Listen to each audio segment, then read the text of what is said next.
你知唔知？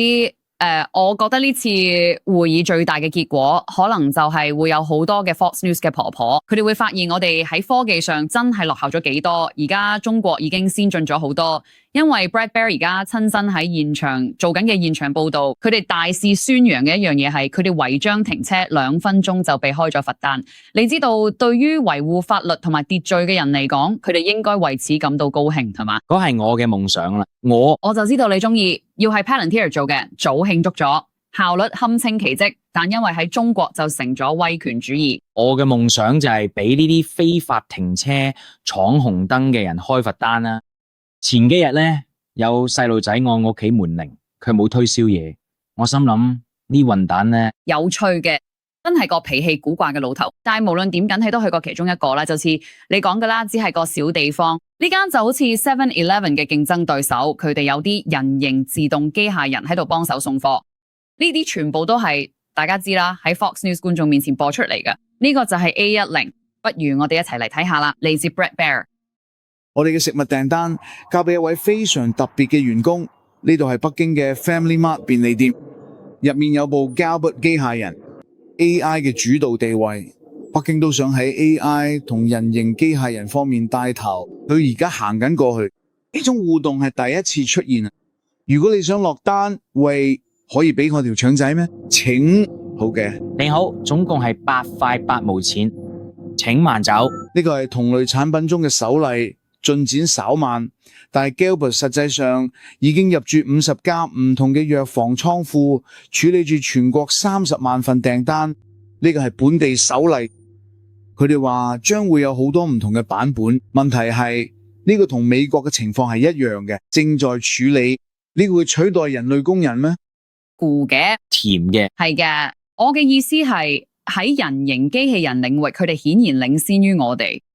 你知道啊，就我對中國民眾對待科技嘅態度嘅理解而言，中國民眾對科技嘅熱情要高得多，沉默並強烈。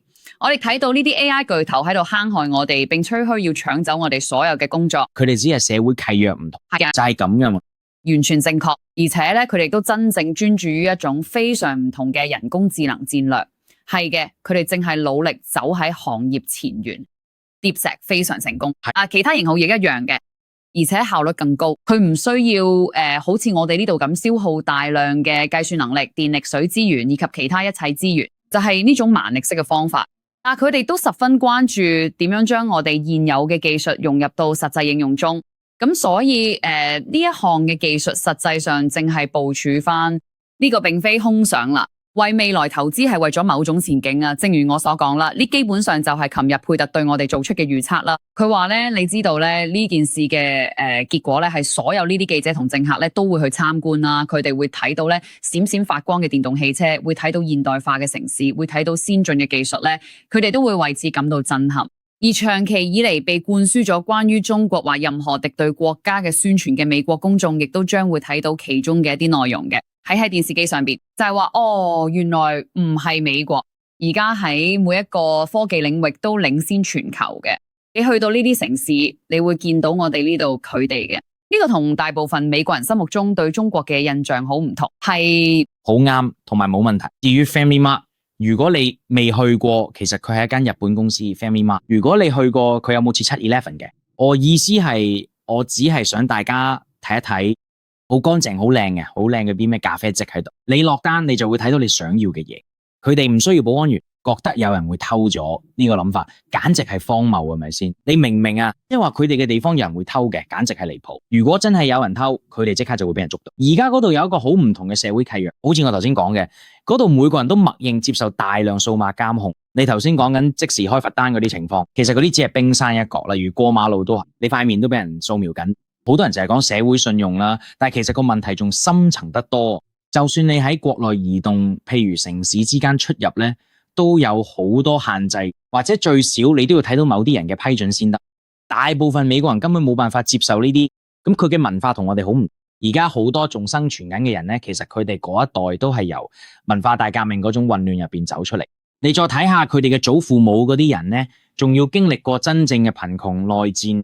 或者日本侵華時期個二戰嗰陣大量死亡同埋饑荒，咁所以對佢哋嚟講咧，係秩序係無論點都要守住佢哋，因為佢哋真係經歷。我嘅意思就係話，你識死於饑荒嘅人咩？不喺嗰邊，你可能至少認識某個人嘅親戚，佢哋經歷過或者因大規模集體化而流離失所，或者俾日本士兵或者刺死嘅人，一個中共士兵啊，或者你知道一個完全係國民黨士兵啊，諸如此類，佢哋嘅國家基本上一路處於混亂狀態。從我唔知道嘅某一年，可能係1900年，甚至更早，有許係18世紀初，一直到1970年左右。咁所以咧，你真係我感覺呢個就好似係某一代人嘅社會印記。了解佢哋如今嘅處境，以及佢哋重視啲乜嘢，我唔做評判，我完全能夠理解佢哋走到今日呢一步嘅原因。我都要講咧，文化方面嘅影響係毋庸置疑嘅。有嘅文化差異同唔同嘅歷史經歷，會令你去到某個位置啦。但係同時咧，我哋都討論過咧，其實全球嘅人咧，包括美國人咧，都會容忍好多對佢嘅自由主義式自由嘅限制。只要政府能夠提升生活質素，改善國家歷史上嘅一個國家可以好似中國咁快啲多咁多人脫貧，呢個真係一個絕對嘅經濟奇蹟。所以正如你所講，大家喺自己一生入邊都可以親眼見到生活質素、城市清潔、現代化有咁大嘅提升啦。所以大家對於佢哋短時間內可以做到咁多成就咧，都感到非常自豪。就係喺短嘅一段時間，其實啦，全球貧窮數據嘅大部分改善咧，主要都係嚟自中國嘅。過去幾十年，佢哋一直都係帶領人哋脫貧嘅主要推動力。所以你知啦，呢啲都會改變你點樣睇呢啲問題。呢方面真係做到嘅，都算係咁啦。講真，處理泊車罰單，我仲可以唔講天安門廣場都冇所謂，你啱，完全正確。而且咧，咁就係最為複雜嘅地方咧。其實大部分都有睇埋單嘅，好多都係犧牲咗我哋咁換翻嚟嘅。咁所以2016年特朗普個競選嘅令人振奮，就係因為佢第一個出嚟講，我哋係為呢啲冇埋單嘅。因為你知啦，嗰啲新自由主義嘅說法，成日都聽到，全球貧困人口已經減少咗，係啊，但係我哋更窮啦，佢哋先至係更富有嘅人，唔係我哋。但係我認為喺呢一點上邊，我哋已經經歷咗嗰種認為中國曾經係一個落後國家嘅想法。說實話，就好似我以前咁樣，我記得我從事職業政治嘅第一年係2015年，就喺嗰陣時中國製造2025計劃出台啊，我哋當時係嗤之以鼻。都圍都有啲委員會咁樣，即係笑死人咧。結果全部都實現咗，全部都實現咗，其實仲實現咗更多添。跟住2020年發生嘅，記唔記得我哋以前會同 Peter Zeihan 同其他人傾偈，有人預測人口崩潰，某程度上係有咁嘅情況，或者商業地產。聽住啦，嗰度有14億人口嘅國家嚟嘅，所以話佢哋嘅問題咧就簡直係荒謬。佢哋喺互聯網上面都有好多問題。但係我哋從我哋嘅角度嚟睇，普通市民嘅生活，特別係佢比較向上流動嘅人，如果你話有個中國夢，其實佢哋大致上都買到樓，係啦，呢個商業地產市場係好嘅，但係佢哋日常生活咧，其實都唔算太差。我只可以話，好似我哋睇都係差。正如我哋琴日報道咁樣啦，啲人做工作時間更長啊，收入卻更少噶嘛，汽油價格亦都好高咁樣噶。就你嘅消費體驗嚟講咧，你最近購買嘅革命性產品係乜嘢？對我嚟講咧，咁可能係 iPhone 4。仲記得2010年咩？嗰係16年前嘅事啦。好嘅，其實我有一架特斯拉，咁真係好，特斯拉亦都係咁啦。呢個事咧就發生冇幾時出嘅，10年前。Model 3呢個係好好嘅例子，佢哋真係贏緊電動車，即係話佢哋而家嘅功能上已經超越咗 Tesla。如果你睇翻咧，喺過去10年，你有格力、小米、特斯拉、比亞迪、微信、雲閃付，仲有高鐵可以行300英里一個鐘，我都未講埋佢嘅誇張嘅基建項目。你睇一睇美國偏遠地區，好似內布拉斯加州嘅落後小鎮，都可以起新橋同埋美化環境。然後啲人由華盛頓過嚟，好似話你睇下我哋為你哋做咗啲咩？我意思係呢啲好容易俾人鬧係做嘅，有啲真係見得唔夠好。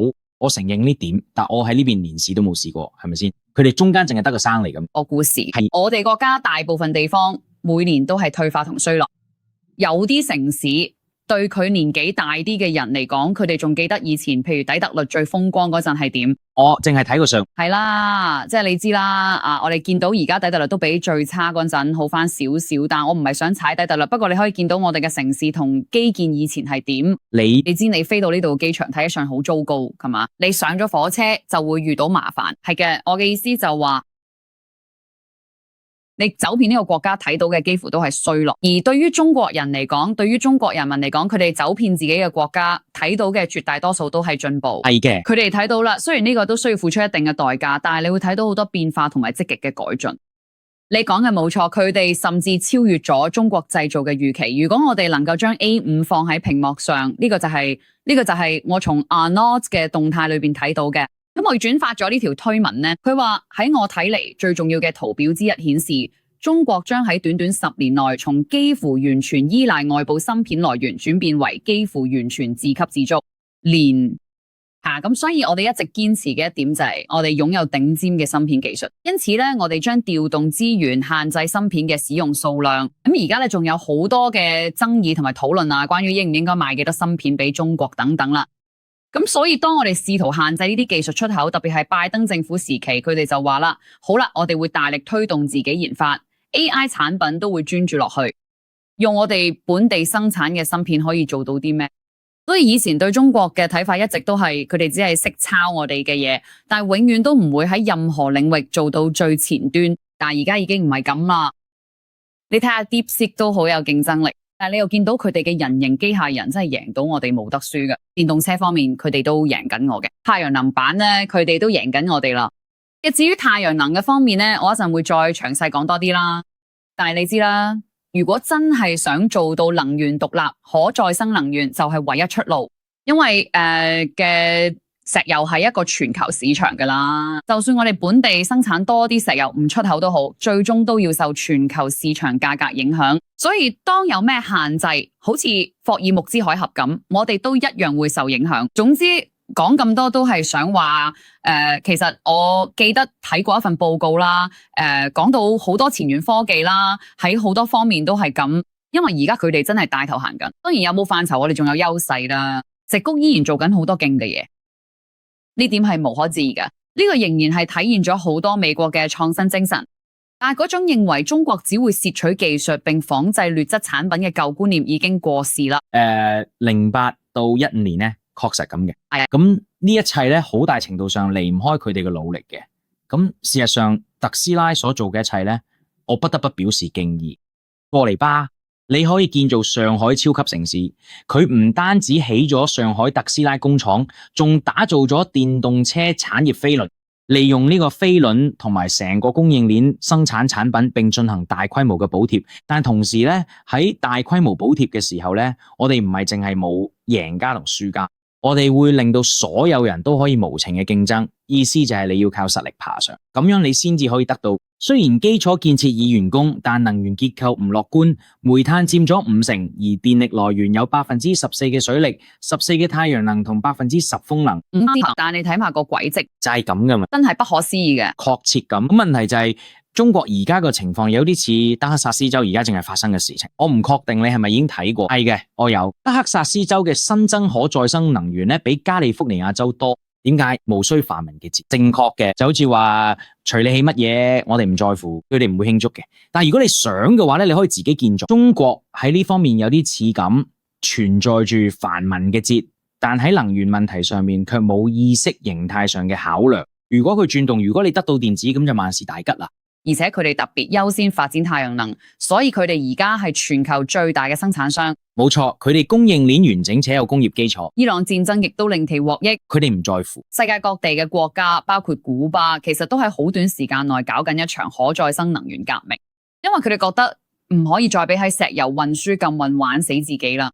咁所以係啦，伊朗戰爭令全球更多人覺得我哋都要入場搞呢啲技術。我最後想講嘅就係呢個係美國歷史上最新奇嘅局面。美國從來未試過，或者起碼喺全球政治層面真係未試過成為一個頂尖強國之餘，仲有一個同級對手。